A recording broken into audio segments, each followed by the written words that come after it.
Party రాష్ట్ర వ్యాప్తంగా ఇప్పుడు ఈ ప్రభుత్వం ఏదైతే మెడికల్ కాలేజీల ప్రైవేటైజేషన్ విషయంలో నిర్ణయం తీసుకొని టెండర్లు పిలిచిందో దానికి నిరసనగా వైఎస్ఆర్ కాంగ్రెస్ పార్టీ రాష్ట్ర వ్యాప్తంగా విద్యార్థి విభాగం కావచ్చు, అదేవిధంగా యూత్ విభాగం కావచ్చు, పెద్ద ఎత్తున నిరసనలు తెలపడం జరిగింది.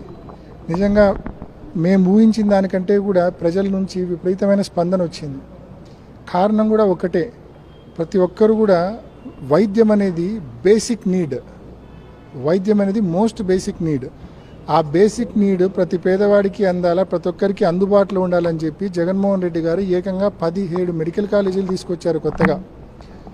ఈ ప్రభుత్వము వాటినన్నింటినీ కూడా ప్రైవేటైజ్ చేసి నిర్ణయం తీసుకోవడం అనేది నిజంగా ఏమాత్రం కూడా పేదవాడి వైద్యం గురించి ఏమాత్రం చిత్తశుద్ధి లేని ప్రభుత్వంగా ఈ ప్రభుత్వం తన బుద్ధి చూపించింది.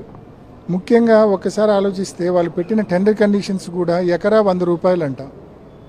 ఎకరా కేవలం 100 రూపాయలు. అంటే పులివెందుల మెడికల్ కాలేజ్ ఉదాహరణకు తీసుకుంటే, మదనపల్లి తీసుకుంటే, మదనపల్లి 100 ఎకరాలు ఉంది, పులివెందుల 50 ఎకరాలు ఉంది, హిందూపురంలో 60 ఎకరాలు దాకా ఉంది.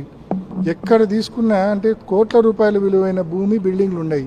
వీళ్ళు కేవలం 100 రూపాయలకి ఎకరా ఇస్తూ ఉన్నారు, 100 రూపాయలకి ఎకరా. దానికి తోడు కండిషన్స్ ఏంటంటే సీట్లు అంట ఎంతకైనా అమ్ముకోవచ్చు అంట, ప్రైవేట్ యాజమాన్యాలు ఎంతకైనా సీట్లు అమ్ముకోవచ్చు అంట, దానికేం ఒక బార్ లేదు, ఎంతకైనా అమ్ముకోవచ్చు.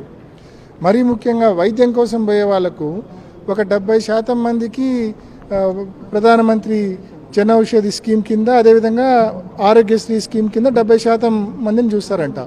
ఒక 30% మందికి ప్రైవేట్ వాడు ఇష్టం వచ్చినట్టు డబ్బులు రాబట్టుకోవచ్చు అంట.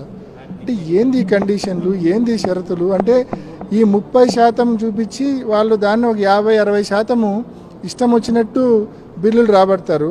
కేవలం ఆరోగ్యశ్రీ అనేది నామకే వాస్తే ఒక 30-40% మాత్రమే అమలు అయ్యే పరిస్థితి ఉంటుంది. అంటే ఇంకా పేదవాడు వైద్యం కోసం ఎక్కడికి పోవాలా, ఒక మధ్యతరగతి కుటుంబీకుడు వైద్యం కోసం ఎక్కడికి పోవాలా, ఈ మాదిరి బిల్లులు వసూలు చేసే పరిస్థితి ఉన్నప్పుడు నిజంగా పూర్తిగా ప్రైవేటైజేషన్ చేయడం వలన పిల్లలకు చదువు అందుబాటులో ఉండదు, కాస్ట్లీ అవుతుంది. నెంబర్ 1, పేదలకు అదే మధ్య తరగతి వాళ్లకు వైద్యం అనేది చాలా భారం అవుతుంది, కాస్ట్లీ అవుతుంది.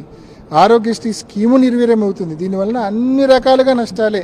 ఈ నష్టాలు ఉన్నాయి కాబట్టి వైఎస్ఆర్ కాంగ్రెస్ పార్టీ గడిచిన కొన్ని వారాలుగా మేము గట్టిగా చెప్తా ఉన్నాం, ఈ ప్రభుత్వానికి ప్రైవేటైజేషన్ చేయకండి, చేయొద్దండి అని చెప్పి గట్టిగా అడుగుతా ఉన్నాం.